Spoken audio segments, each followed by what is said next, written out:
చంద్రబాబు నీచ రాజకీయాలు, దీనికి మూల్యం చెల్లించక తప్పదు బాబు.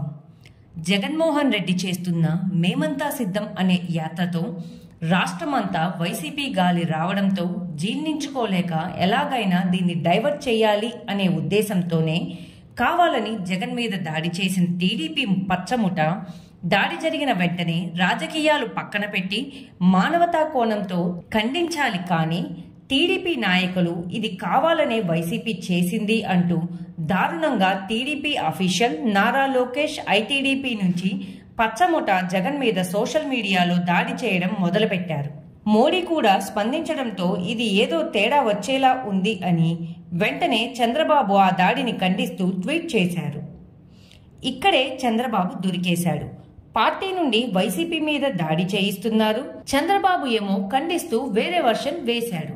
ఇది ప్రజలందరూ గమనిస్తున్నారు బాబు. జగన్ మీద దాడి చేయించిన చంద్రబాబుకు ప్రజలు బుద్ధి చెప్పే రోజు మే 13 తొందరలోనే ఉంది. ఈ వీడియో కనుక మీకు నచ్చితే లైక్ చేయండి. మా ఛానల్ని సబ్స్క్రైబ్ చేసుకోవడం మాత్రం మర్చిపోకండి.